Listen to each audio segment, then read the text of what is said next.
Good evening to everybody. Welcome to the third day of our 5-day faculty development program on foundations and applications of Indian psychology, organized by the Department of Psychology, Dr. MGR-Janaki College of Arts and Science, London. The resource person for today's session on Buddha's contribution to psychology is Professor Mahendra P. Sharma. May I request Dakshayani, Assistant Professor, Department of Psychology, to introduce the resource person to the audience. Good evening, sir. Good evening to one and all present here. It gives me immense privilege to introduce today's speaker. Dr. Mahendra Prakash Sharma is a professor and head Behavioral Medicine Unit and the former head of Department of Clinical Psychology at NIMHANS, Bangalore. Having started his teaching career in 1986, Professor Sharma has worked extensively in the area of community mental health and adult psychiatry. He is mainly interested in carrying out research on interventions referred to as third generation behavior therapy, such as mindfulness based or integrated cognitive behavior therapy, acceptance and commitment therapy, and metacognitive therapy.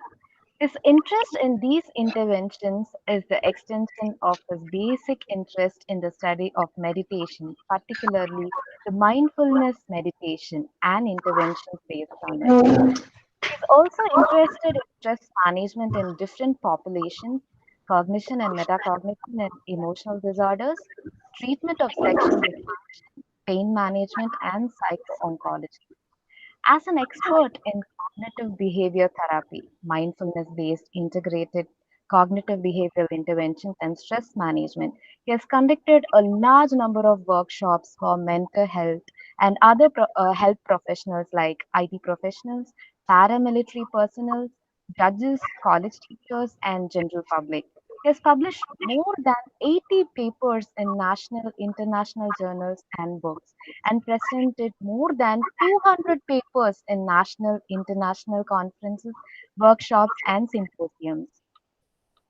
He is known for the publication of the first scientific study on mindfulness or vipassana meditation in the area of mental health in India and integration of the same in the routine clinical practice at NIMHANS.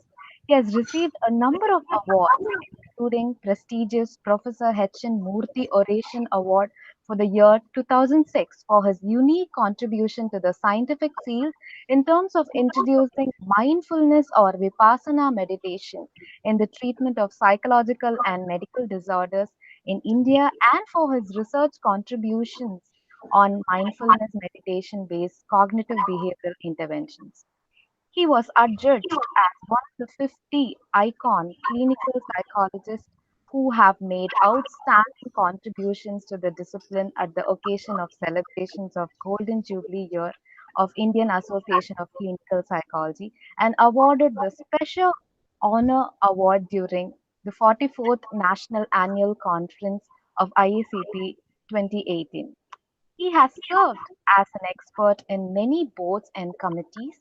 He has been the member of expert committee in clinical psychology of Rehabilitation Council of India. My heartfelt welcome to you, sir. And really, we are extremely happy to have you with us today. I invite you to take over the session, sir. Thank you for your gentle words and the introduction. And we will begin the presentation. And I hope I have made the presentation in such a way that most of you will able to understand. Wherever you are not able to understand, you can have questions regarding that, and I will try my best to convey what is to be conveyed. So I just put my presentation now.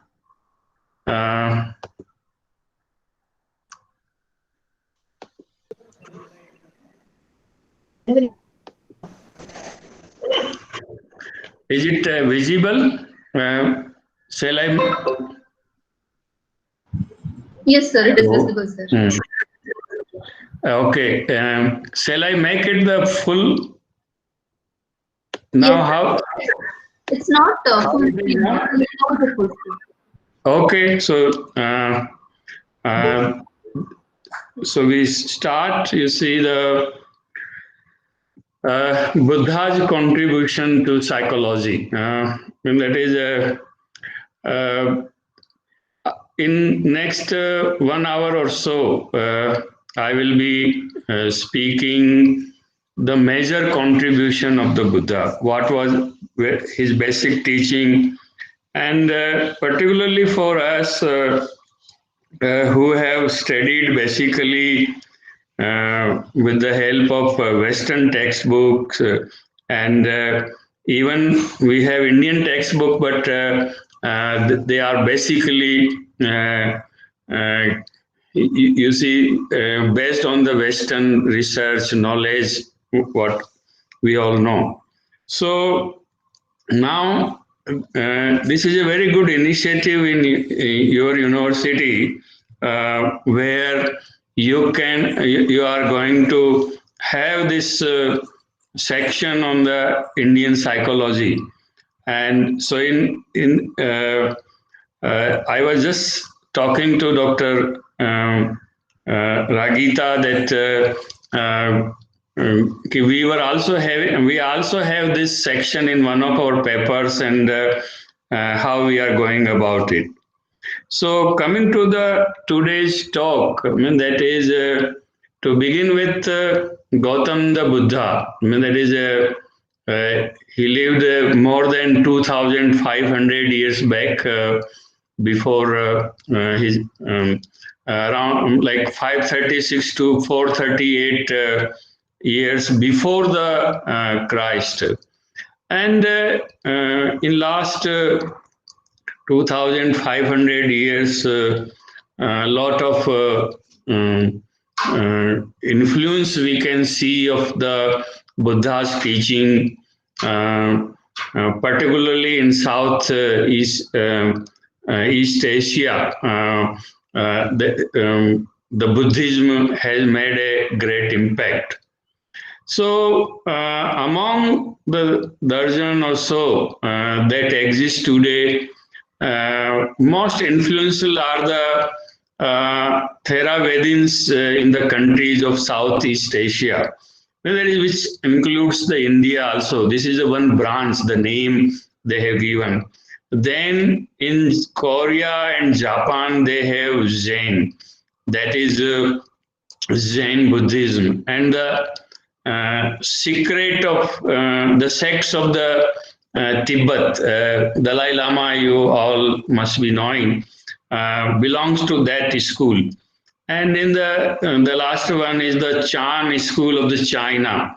But now it has been suppressed since the communists have taken over. So we can see that is in Buddhism also there are different schools. But basic teaching of the Buddha remains the same.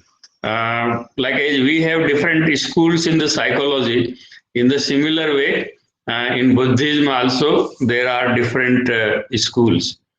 So classical Buddhism is the known as the Abhidhamma, that is the ultimate doctrine, and which basically narrates or describes the Buddha's original insight into human nature.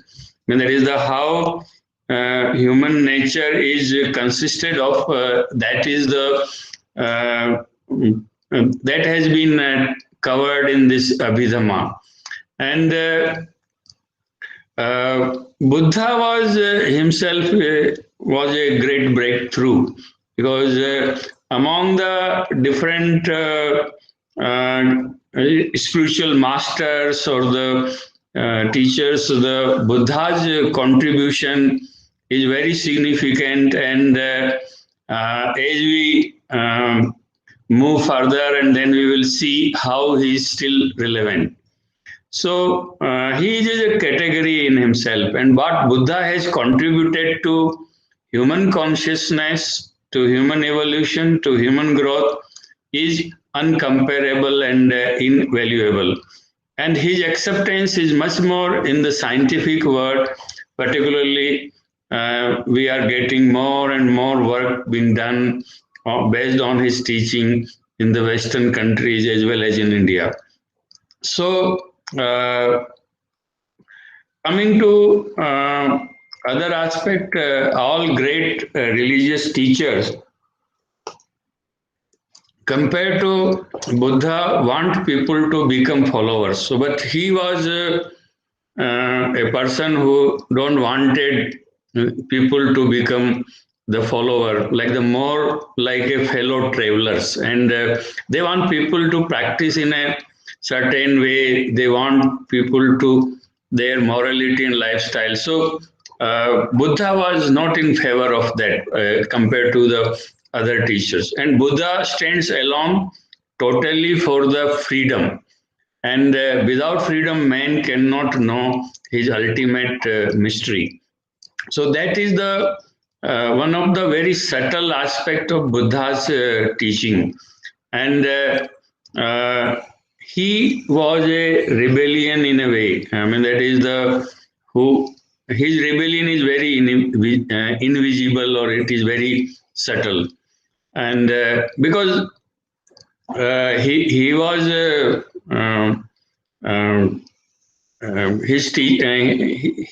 was against the practices on that time which were there in the Hinduism, you see, and he brought a new perspective and the new concept.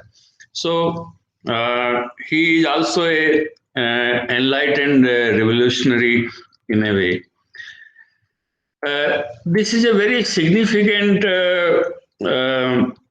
sutra. That is, sutta means sutra. That is, or the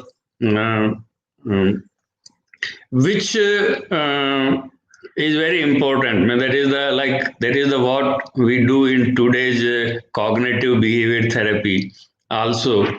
So what he says: do not believe in anything simply because you have heard it. Don't believe in tradition because they have been handed down for many generations. Do not believe in anything because it is spoken and rumored by many. Do not believe in anything simply because it is found written in your religious books. Do not believe in anything merely on the authority of your teachers and the elders. But after observation and analysis, when you find anything that agrees with reason and is conducive to the good and the benefit of one and all, then accept it and live up to it. So you can see how significant these words are. I mean, that is the unless it is your own experience, do not believe, do not trust. Trust only your experience and with the reason. So from this is the central aspect of Buddha's teaching, and that is, don't be follower. Faith is not needed. Come and observe. That is ihe passiko. That was his one of the main approach. Come and observe and then realize. That is. Then, like the before Buddha, there was concerns about the God. The God is to be searched and this thing, but Buddha does not talk about the God. I mean, that is the thing. And according to him, God is also outside, and it is something like an object of desire, as much as the worldly search for. So both were extrovert in nature. So religion, according to Buddha, religion begins only with the introversion. The extrovert religion pray to the God, and the introvert religion meditates. So Buddha's religion is an introvert religion, and its main focus is on the meditation. So the Buddha created a revolution in the world of religion. Buddha created a religion without God. And for the first time, God is no longer at the center of the religion.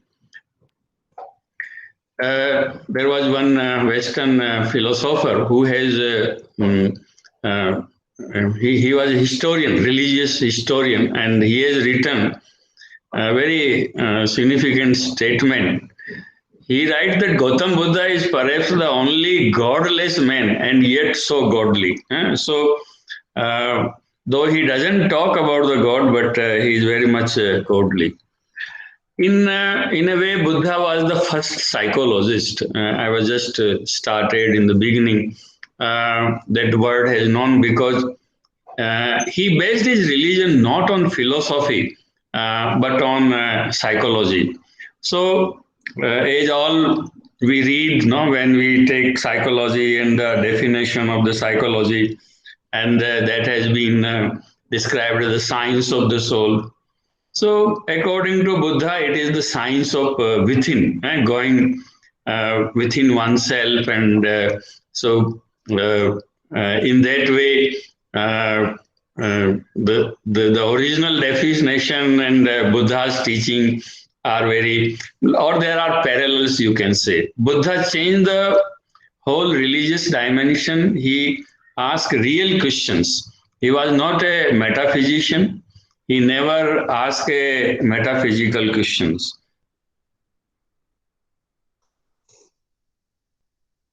And it is very interesting to know that anywhere he will go, he will declare that there are 10 questions that he will not answer. He doesn't answer these questions. So these are the some of the questions. The word is eternal or not. The word is not eternal or not. The soul and the body are same thing. A realized one exists after death or not, or like these questions, I mean, that is the whether God exists or not, he would not answer these questions. According to him, I mean, that he used to give a parable in which, like if a person is struck by a poisonous arrow and he is asking these questions, I mean, that is the whether God exists or not, what will happen after the death, whether he will survive in some way or not.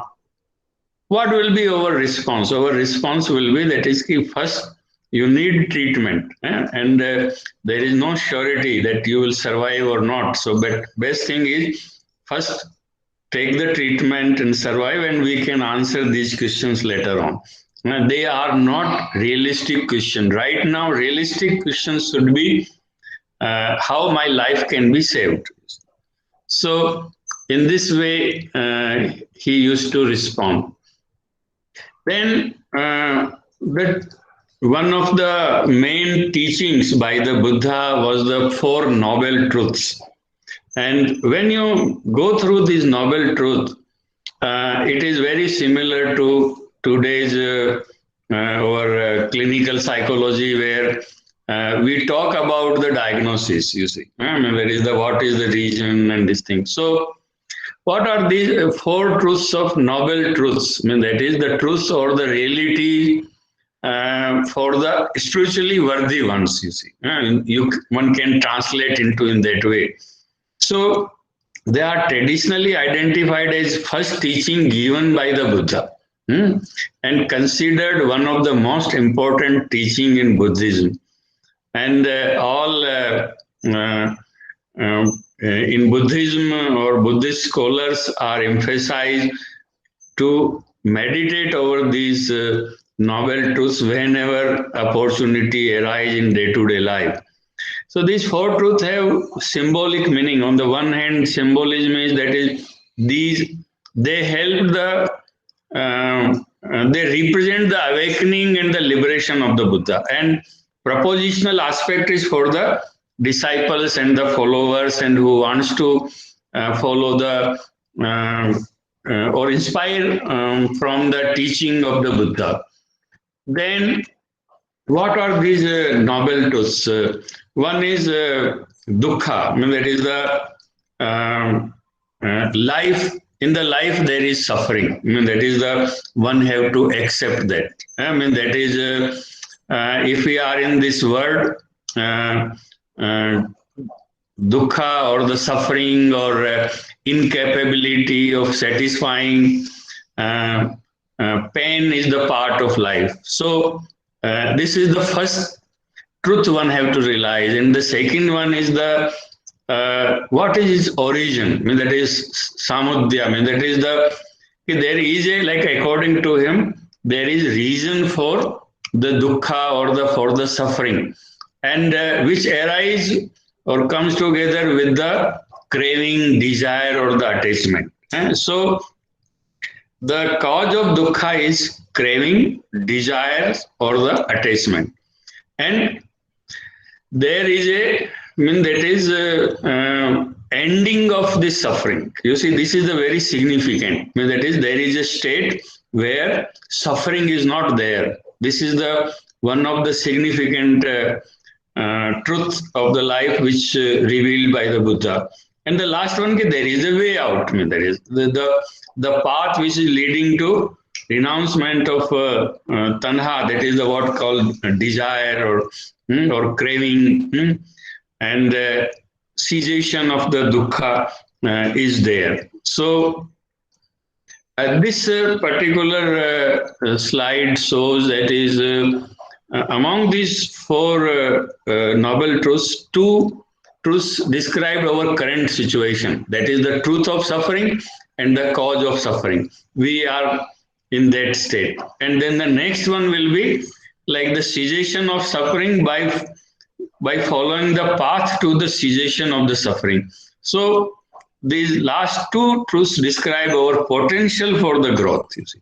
So on the one hand, there are certain things which is deterministic, but at the same time, there are two things which are non-deterministic, that depends on our effort.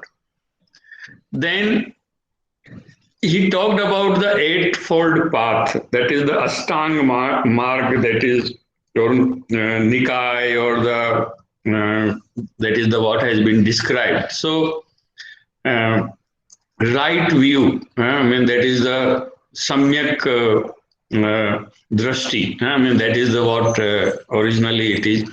So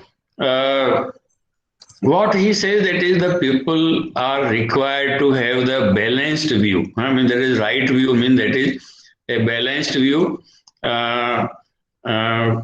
which will include with regard to karma, which is related with karma and rebirth. That is rebirth with it. So one have to follow the basic teaching of the Buddha and develop a right view about the thing. Then right resolve or the intention. One is required to have a right intentions. These concepts aim at peaceful renunciation into the environment of non-sensuality, non-ill will, which means one have to become more loving, kind, and away from the cruelty. So one of the basic teaching of the Buddha, which is very significant, is the compassion. And self-compassion is very important. And now a lot of work is going on mindful self-compassion. So such environment aids contemplation of impermanence, suffering, and the non-self, you see. So impermanence is another concept. I mean, that is, nothing is permanent in this world except the change. So continuously the world is changing, and therefore one should not try to hold whatever is going on. That is. So then he talked about right speech, the balanced speech, right conduct or action, right livelihood. The livelihood also should be such that is which is benefiting to others. Say for example, he was against selling weapons, poison, or intoxicants. Then the right effort. I mean, that is, the effort should be not extremes, and it should be also in the right direction, and one required to understand one's sensations and guarding the sense doors, you see, restraint of the sense faculties. Then right mindfulness, we will be talking more about the mindfulness in the later part of the presentation. And then he talked about the right samadhi or practicing the 4 stages of dhyana. So the meditation is the very important component, and following the mindfulness, the next step is the right samadhi. So, like if we go through this slide, then you can see he talks about right understanding, right thought. Uh, they are related to division of the wisdom. Then the division of ethical conduct, right speech, right action, right livelihood. So these are the behavioral component. And that is the first 2 components are related with the cognitive aspects. I mean, that is in cognitive behavior therapy we talk. And then the last one are the division of mental discipline, right effort, right mindfulness. So developing skills, right concentration. So if you see from a different perspective, you can relate. That is how Buddha was like, no, on that time there was no word of CBT, but what he has contributed is similar to the CBT, or his teachings are the foundation for the CBT. So coming to the meditation, like the one of the significant teaching of the Buddha is the meditation is the way. I mean, that is the so to understand yourself and to understand the universe or the cosmic being, so you can sit silently, aimlessly, without any desire and without any longing. So according to him, sitting silently without any aim, without any desire, and without any longing, just enjoying being in the silent space, that is which thousand of lotus blossoms. That is one way of saying things in the poetic word, which most of our religious scriptures use that kind of language. So meditation is not a dialogue or not even a monologue. Meditation is a pure silence. That was the Buddha's major emphasis. And as I spoken, I have just mentioned about compassion. So it is a compassion is like it started much before the meditation. So simple meditation will be not complete unless these component of compassion is being involved in that one. So then Buddhist scriptures are many. We will not go into great detail, but they are basically written in Pali, and so for that you shall have to refer. I mean, that is, there is Vinayak Pithika, Sutta Pithika, Abhidhamma Pithika. These are the, like, so Buddhist literature is very vast, you see, very huge, but major texts which are available are in the Pali language, and the language which was being spoken during the Buddha's time.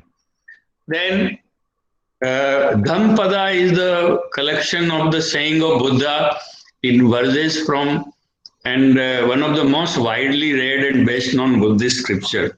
So if you read Dhampada, you will find the first sentence starts relating with the cognitive therapy, you see. I mean, that is, you are the result of your thoughts. I mean, that is. I mean, that is the what, we will come to that later on. So there are over 2,000 sutras, but some texts such as Diamond Sutra is there, Lotus Sutra, Heart Sutra, they are very important to the different branches of Mahayana. There are 2 major division or in Buddhism. One is the Hinayana, that is for the very restricted people, you see, those who want to travel alone. While Mahayana is for a group, I mean, that is the Sangha, I mean, that is. Then very important, the Book of the Dead, which a very popular book from Tibet, and is very helpful when we work with the cancer patients in palliative care. And then Zen branch of which reject the scriptures altogether. I mean, there is only basic teaching of the thing. And for you, like this, you might have heard about this word Zen. Actually, from India, the word was the dhyana for the meditation. And Bodhidharma, who belonged to the Tamil Nadu, he went to the China. Buddha has sent him to China, and in China, this dhyana become chan. I mean, that is dhyans. The word dhyan became, and from China, when it went to Japan, it became Zen. So we know this word by relating with Jain Maruti. I mean, that is the car which most of you would have used. So now coming to the relevance to the health and the well-being. Like the Buddhist psychology describes mental processes, healthy and unhealthy mental factors. So the word personality equates most closely to Abhidhamma's concept of atta, that is the self. And but a central premise of the Abhidhamma or the Buddhism teaching is that there is no abiding self whatsoever, only impersonal aggregate of processes that come and go. So according to Buddha, there is whatever is going on, and we develop a sense of I. Otherwise, I doesn't exist. So there is a lot of emphasis on the anatta, non-self, because we, according to Buddha, we are part of this universe. You see, when you have an identity as a person, then you suffer. You see, there is nothing like that. That is not the reality. We are the part of the universe.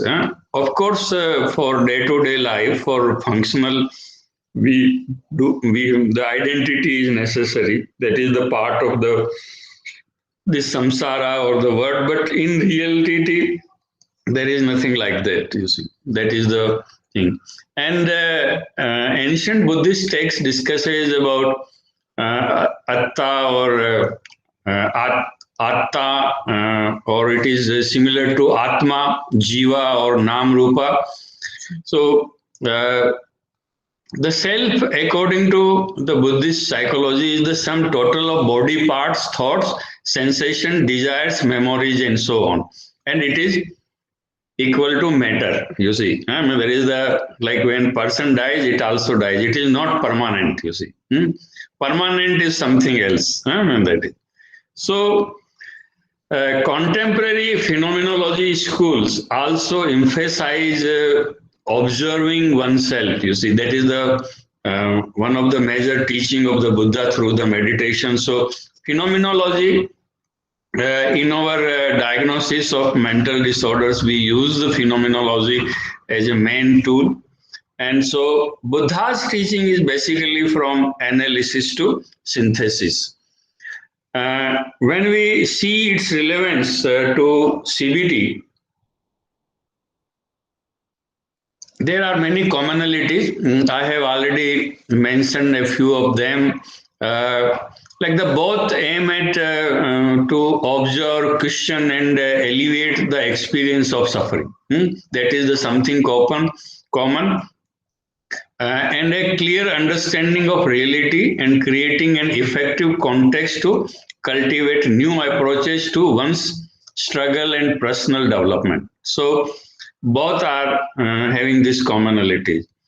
And Buddha's teaching and CBT have accessible and powerful contribution to offer one another in the pursuit of shared aim and function. So when we come to discussion on the mindfulness, then you will realize how similar, how complementary they are to each other. Over the course of the last 3 decades, there is a lot of work has been done, and relating with the CBT research and its development. So in last 3 decades, you see there is a third wave in the CBT or the in behavior therapy tradition. In behavior therapy, first generation therapies were based on the learning theories, classical and operant and other learning theories. Then second wave was related with the inclusion of the cognitive therapies, the cognitive component in the behavior therapy, and then the name came the CBT. And now we are moving towards, we have already entered into the what they describe third generation behavior therapy intervention, like concept of mindfulness, acceptance, and compassion. They are part and partial of this third wave intervention. So, to varying degree, both CBT and Buddhist psychology train people to cultivate a present moment focused awareness of our experience in order to cut through the influence of delusional belief and destructive emotions. So, CBT also work on the dysfunctional beliefs, you see, and the Buddhism also is about that one. So further, and both have the both method which is being used is the analytical reasoning. So that is the similarity in both of them. Then blend of positive psychological change based on both on knowledge and in direct experience is primary characteristic of integration of Buddhist psychology and cognitive behavior therapy. Then behavioral experiment is part and parcel of Buddha's life. If you see, like you must be aware about that story of a lady who lost her child, and she was believing that the child is not waking up, he is in the sleep, while others have realized that the child has died already. So then looking at her situation, people suggested her to go to Buddha, and Buddha suggested her that is go and bring a pinch of mustard seed from a house where nobody has died, you see. And in that process, the woman has realized that death has occurred to every family, you see. There is no family, and with that realization, she returned. So, similar kind of approach we use in the behavior therapy by doing the behavioral experiment. Then some of the quickly we go through what is written in the Dhampada, and you will able to relate with the CBT. We are what we think. All that we are arise with our thoughts. With our thoughts, we make the word. Speak or truth with a impure mind, and trouble will follow you, as the wheel follows the ox that draws the cart. So, in similar way, there are the others. So, if you go on the net, you will find the Dhampoda's you see text in PDF. You will able to get. You just go to Google and write Dhampada in English, so you will able to get. So, like see, like last one, if you see in this slide, look how he abused me and hurt me, how he threw me down and robbed me. Live with such thoughts and you will live in hate. Look how he abused me and hurt me, how he threw me down and robbed me. Abandon such thoughts and live in the love. So you can see the his teaching, the relevance today. So then in his in this word, hate never yet dispels hate. That was the one of basic teaching. So only love dispels hate. So this is the law, ancient and exist. So he used to use one phrase whenever he would say something significant and which is eternal. So he would say, es dhammo sanantano. That is it is eternal, inexhaustible law, you see. So actually he tried to give us, and he has given the laws for the life, you see. I mean, that is which are related with the realities. So also you too shall pass away. I mean, that is nothing is permanent. So knowing this, how can you quarrel? See the false as false and the true as true. That was the one thing. Passion like the rain flood the house, but if the roof is strong, there is shelter. So like this, his teaching are very, very objective. I mean, that is wakefulness, the mindfulness or the meditation is the way. So uh, coming to the meditation or the mindfulness, I have spoken already about first and second generation behavior therapy intervention. And in third generation, we see last 3 decades have witnessed the emergence of new approaches, which are dialectical in nature. Spiritual component is also there, relationship component, and the mindfulness. So these approaches have one major difference is that is they do not question the primacy of change in cognitive component. You see the cognition, no, like what is one is believing. So challenging that and modifying that has been the practice, but rather than what is being proposed in this third generation or mindfulness based intervention is to observe the thought as passing mental events. And that is something which is coming and going, and they may not reflect the reality. And they are informed, they are not the reality. Thoughts are not the facts. That is the major teaching of the the mindful based interventions. So in mindfulness based interventions, basically mindfulness is cultivated through the teaching of a different version of the mindfulness meditation. And meditation is probably the one of the oldest relaxation technique. And as you must be aware about, you see JPMR, which is one of the most frequently used method. So meditation is not an effort against the mind. It is a way of understanding the mind, and it is an effortless effort. When we talk about the effortless effort, please remember the way we go to sleep in the night, when we go to bed, and then do we make extra effort to sleep? If you make too much extra effort, then you will not able to sleep. So just you create an environment, but then meditation helps by itself by being aware. So that is the thing. So you can have this phrase, meditation is equal to attention without tension. So when you are attentive without tension, you are in a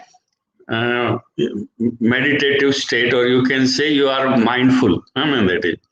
There are more than 100 methods of meditation, and the aim of all these meditative technique is to cultivate mindfulness, you see, or the meditativeness. So when one is meditative, or when one is mindful, then he is in the meditative state. So basically, there are two categories of the meditation. One is the concentrative kind of meditation, and the second one is the mindfulness meditation.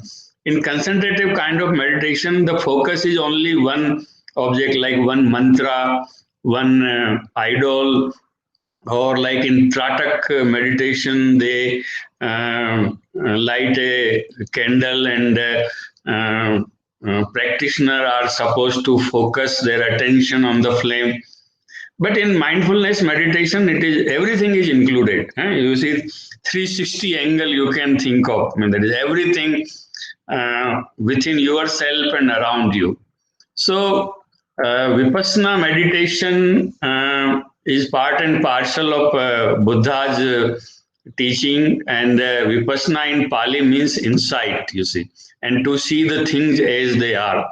So it is also known as insight or the awareness meditation. And mindfulness meditation involves expansion of the attention or awareness to become aware of ongoing of sensation, feelings, images, thoughts, sounds, smells, and so forth without becoming involved in thinking about them. So this is the what happens in the mindfulness. This is the definition of the mindfulness by Kabat-Zinn, who introduced mindfulness in clinical setting. So the mindfulness is paying attention in a particular way, on purpose, in the present moment, and non-judgmentally. So it doesn't like that. It is with the purpose. You see, you voluntarily do, and in a particular way, and that particular way is that is unbiased way by being non-judgmental. And being in the present means that is whatever is happening right now. Not that is one cannot get thought about future or thoughts about the past. One have to be just aware that at right now I am getting these thoughts. Mindfulness is a kind of non-elaborative, non-judgmental, present-centered awareness in which each thought, feeling, or sensation that arise in the attentional field is acknowledged and accepted as it is. So this makes more clearer that what mindfulness is. So as far as components of the mindfulness are concerned, focus on the present moment, being fully present, that is totally, that is not that is like half attention is somewhere there. So wherever, whatever one is doing, being totally, and openness to the experience and the curiosity. The word curiosity is very relevant here. That is when you are observing whatever is happening within yourself and around you, then we don't know that is what next moment, what thoughts will come, what will happen in the environment, what sound will come. We don't know. So being curious, you see, being open. Non-judgmental attitude, I mean that is we are taught from very beginning of our socialization to judge the thing. Our language is very judgmental. So non-judgmental attitude also include being non-judgmental about judging, because when you start practicing, judging will happen. So even for judging, you say right or wrong, good or bad, that will happen. So don't criticize yourself. Acceptance of the thing as they are. I mean that is, and connecting with yourself. Non-attachment, that is anasakti. I mean that is being away from your thoughts, sensation, emotion. That is the term we use in CBT is the decentering or diffusion from the thoughts and this thing. Peace and equanimity. Staying in the middle, that is the Buddha's path is also known as middle path. And last but not least is the compassion, and the self-compassion is very important. So as far as practice of the mindfulness is concerned, before that I want to just give the example of opposite of mindfulness is mindlessness, which happens when you forget someone's name right after you are introduced. Don't remember what you just walked into the kitchen for, eat when you are not hungry, fret about being late when you are stuck in traffic jam, you drive or you walk for an hour and then you hardly have any memory of it. So these are the example of the mindlessness. So practice of mindfulness involves formal practice and informal practice. So through this, some pictures I will like to give you an idea of like the what mindfulness is. So like the waves in the sea, the most sensation, thoughts and emotion fluctuates or are transient, passing by like waves in the sea. So like our emotions, sensations, they are like that, you see. Remember this analogy. Then the wind whistles in the bamboo and the bamboo dances. When the wind stops, the bamboo grows. You see, like the or the small plant. So so this is the like the whatever the change is occurring. This is another example where like a lake is there and a bird is flying over it. Reflection is there in the lake. the way the lake doesn't try to hold the image of the bird, in the similar way, whatever comes in our attentional field, don't try to hold anything. You see, because you can't hold that one. I mean, that is. So, whatever is happening is to be observed. Then mind is like a conveyor belt, like which is you see on the airport. Mind is like cloud in the sky. So the sky, blue sky remains always. Sometimes it is not visible, but the clouds come and goes. Once the clouds are clear, the sky will be visible. In the similar way, in our sky, these thoughts, emotion, impulses, memories, whatever is happen, they come and go. They are not permanent. What is permanent is the space we have, the like sky. You see, the analogy which is being given. Earth surfing is a concept which is very relevant.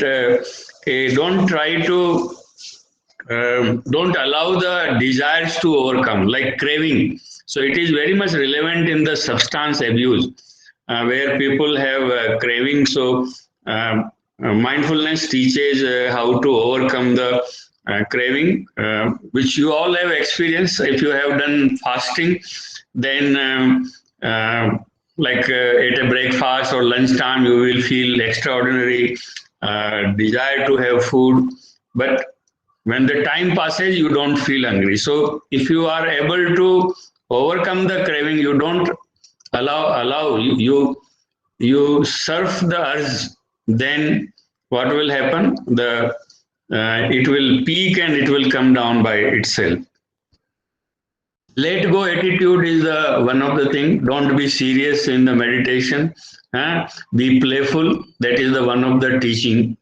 Then if we see the mindfulness as a therapeutic approach, so basic research in meditation, including mindfulness meditation, was the one of the starting point. Then it was applied in the chronic pain by Kabat-Zinn. Then integration with the psychotherapy. I mean, that is initial work which happened, application in anxiety disorder. And then lastly, this relapse prevention in the depression. That mindful based cognitive therapy is basically as a psychological prophylaxis. So then there has been a concept of metacognition. You see, the cognition about cognition, thinking about overthinking.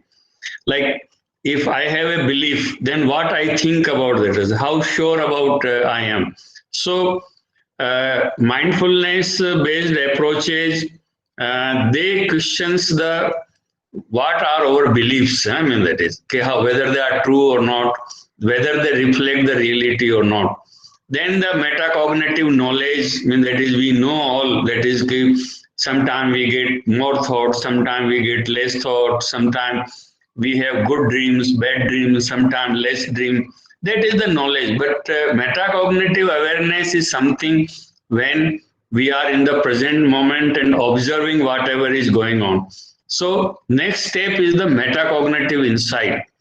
So once you become expert, then you develop metacognitive insight and you come to this point that is in the mind, when something happens, there will be disturbance, but nothing is required to be done except observing, and whatever is required to be done in the real world, one have to do that, but it will subside by itself.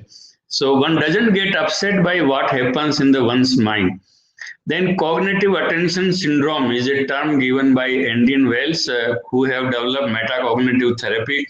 He said that is most of our problems. Whenever we are emotionally upset, we are in stress, what happens that we give attention to our inner events. That is the on our cognition, our thought processes and our emotions and this thing. We are not able to balance our attention. So in metacognitive therapy, they have this thing. These are the names of the some of the interventions where it has been like a mindful based stress reduction program, MBCT, I've just mentioned, mindfulness integrated CBT, RABT. Dialectical behavior therapy, most of you must be knowing because it is being used for treating people with borderline personality disorder or people with parasuicide, acceptance and commitment therapy, metacognitive therapy, emotion regulation therapy. These are the few things. So, coming to the like the before that, these are the mechanism like the how mindfulness work. Acceptance component is there. That is the to accept the things which are happening to one person. Then exposure, like in behavior therapy, we have ERP, exposure and response prevention. So the mindfulness have the component of exposure, like all meditation have mindfulness meditations also have, and then minimization of experiential avoidance. So what we are doing is that is we like we don't want to experience negative emotion, so mindfulness helps and encourages people to experience negative emotion, and when negative emotions are experienced, only then emotional processing will occur properly and one will able to overcome them.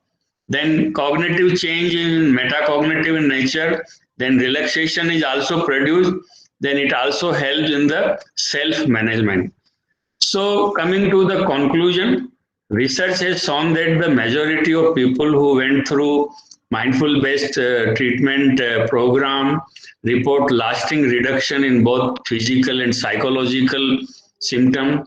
Their attitude and behavior undergo deep positive changes that are rooted in less conflicted perception of self, others, and the world. It increases the ability to cope effectively with both short-term and long-term stressful situation. Mindfulness enhances physical, psychological, and spiritual well-being.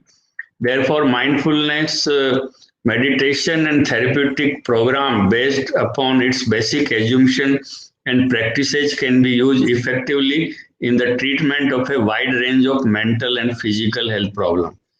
So, this is regarding, and also the you can see that is how the Buddha's teaching has relevance today.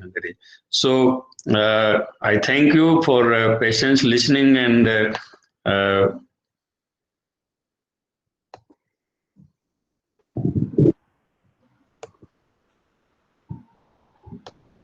Thank you very much, sir, for that very informative and beautifully presented session. Thank you so much. Now shall yeah. we open the floor for questions, sir, if there are anybody who has questions? Yes. If you have any questions, participants, you may please post it in the chat box or unmute and ask, sir.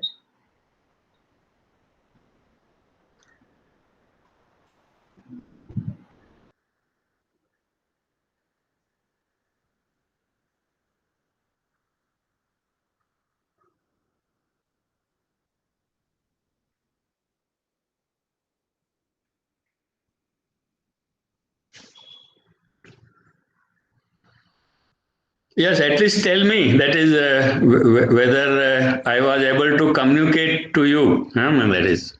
Uh, Sir, Yes. sir, I actually have a doubt. Hmm. So, the thing is, especially, I mean, being in the field of psychology, we all know Yeah. that in cases where anxiety is present, Yeah. meditation and anything that is practiced without any supervision can actually lead to worsening of the symptoms. So, usually, most patients who come tend to like take the advice that random people give and go for meditation and other yoga and other classes, and somehow their symptoms get worsened, and then they come back with a more profound picture.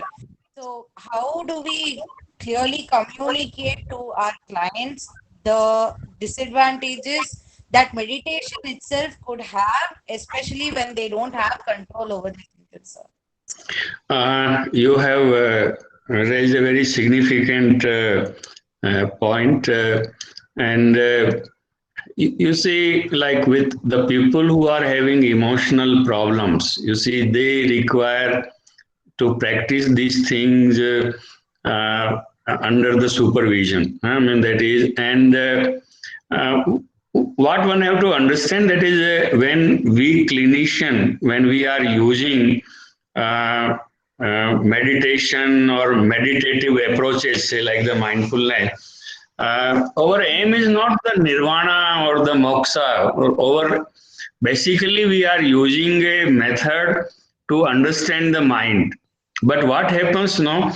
There is a lot of hype about the meditation and its advantages and this thing. So what happens is that is if you are not having the inner resources to handle the anxiety generated by the practice of the mindfulness, you see, or the meditation, because what will happen is that is when you are practicing, whatever is there in your subconscious mind or unconscious mind, it will start coming up.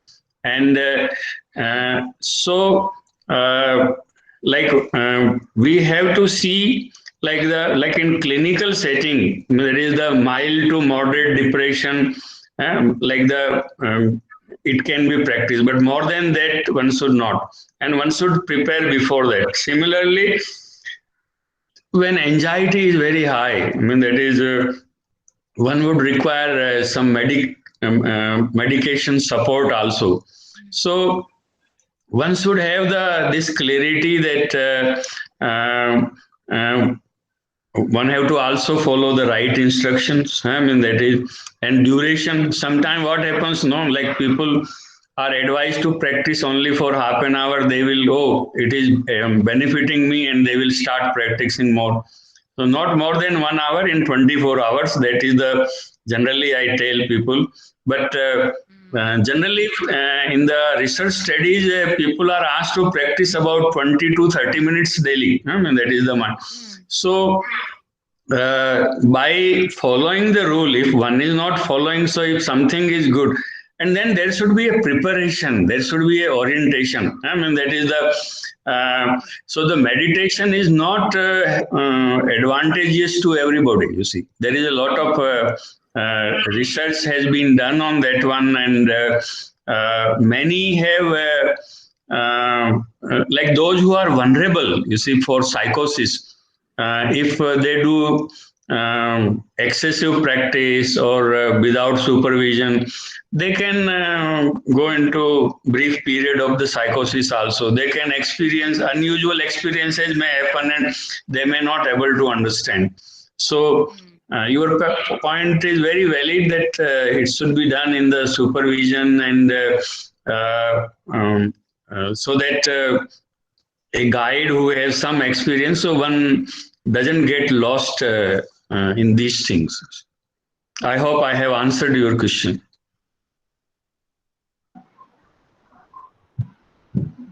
Thank you, sir. There is another question in the chat box posted by AK. Would you please tell the psychiatric conditions where we can use mindfulness? Yeah, so we have done a lot of work as far as application of mindful-based interventions are concerned. First, we applied in the stress management, you see, so it is being applied in medical conditions. So our first study was with the persons with coronary heart disease who experience anxiety and depression following first episode of heart attack. So we have that control study. Similarly, like we have applied, we have developed a module on the OCD, and a number of studies we have done on that one. 3 PhDs work has been done on that one. Similarly, it has been applied in social anxiety. It has been applied in like GAD also. Then we have applied in, you see, academic stress in school children, the adolescents actually. Then similarly with paramilitary personnel, also for stress reduction we have applied. So the thing is, mindful based interventions are transdiagnostic in nature. Only you have to little make some changes depending on the condition. The basic propositions remain the same. So, it has been also applied by people where marital problems are there. Also, people with sexual difficulties or dysfunction. So, its application is quite very wide. Like in ADHD, also, like there is a people who find difficult to maintain their attention. So there also it helps. But generally, it has been widely used for a stress as a stress reduction program and depression. Depression, it has been used for the relapse prevention, and it has been found to be effective. So these are the major disorders where also like the when people bipolar affective disorder. Then when they are in the interval phase and when they are stabilized, we have applied to bring down their distress and anxiety and depressive symptoms or rumination about the past or future. So in that it helps a lot. Good afternoon, sir. Yes. One question, sir. What proportion of people are following, like especially Indians, the preachings of Buddha? Sorry, I didn't get you clearly. Can you repeat?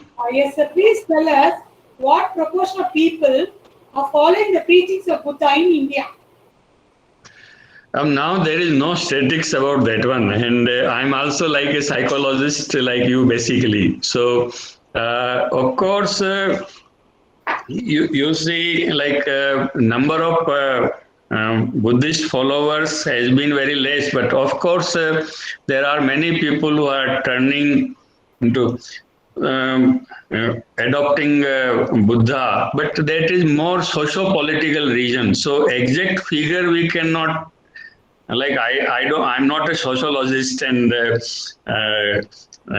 so I cannot tell about it. But say for example, one can be Hindu, but how much he is following the basic teaching of which are there in the Hinduism, very difficult to assess. No, man, that is.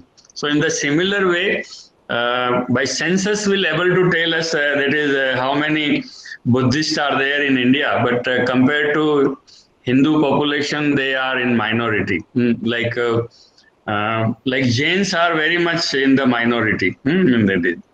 So Because he belongs I don't know the yes. belongs to our country, but people outside the country are following his preachings very much. Yes. So there are the historical reason for that one, because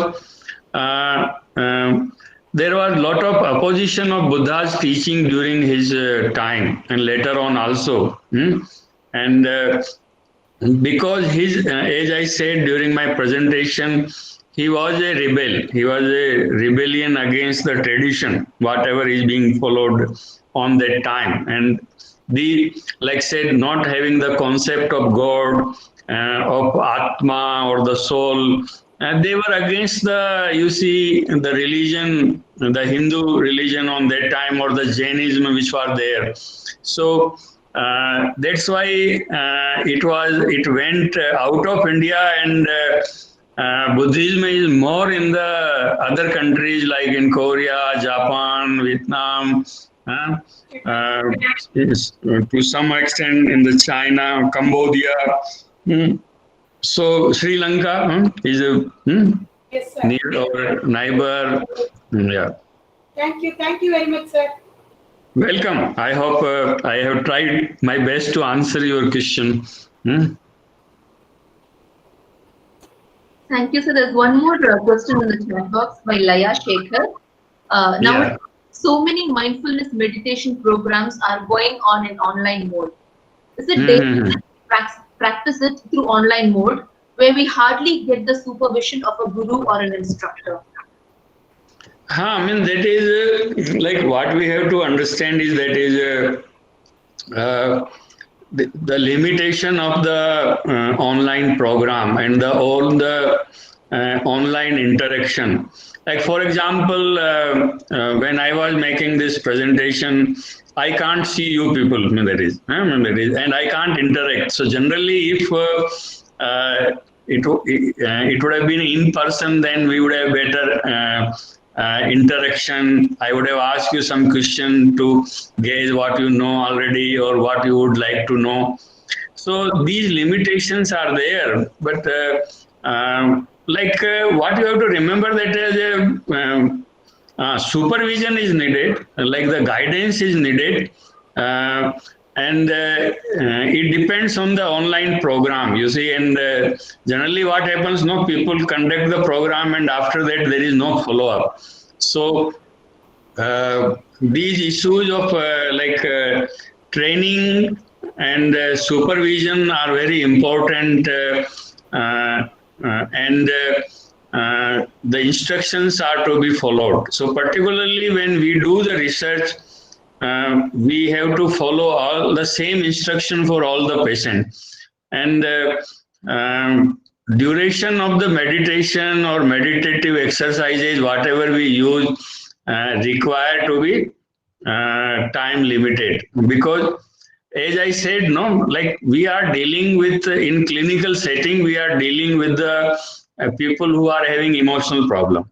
Otherwise, also if we don't know how much a particular person is having a problem, so one needs supervision, and whatever difficulties which arise, if they are not narrated and if they are not sorted out by the supervisor, then there will be problems. So your point is very valid, and then these online programs should have the provision for supervision. So just learning is not enough. There should be a time to time interaction. Therefore, what we do in our unit, in behavioral medicine unit here in NIMHANS, is a part of treatment program, CBT or the mindfulness treatment program. So that is the thing.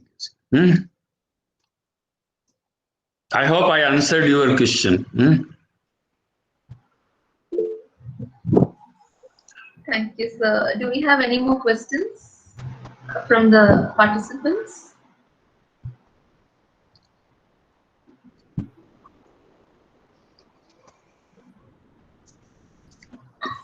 Okay. If there is no other question or comments, can we conclude? Yes, sir. Thank you very much, sir, for such a beautiful and informative session. There is so much appreciation in the chat box. Everybody, I'm sure that everybody will agree that all the people in this meeting had so much to learn from your session, and it was so interesting and informative. Thank you very much, sir. On Yeah. behalf of the college and the department and all of the participants here, I thank you for this beautiful session. So thank you very much, sir. So thank you for giving me this opportunity. This was basically a orientation lecture.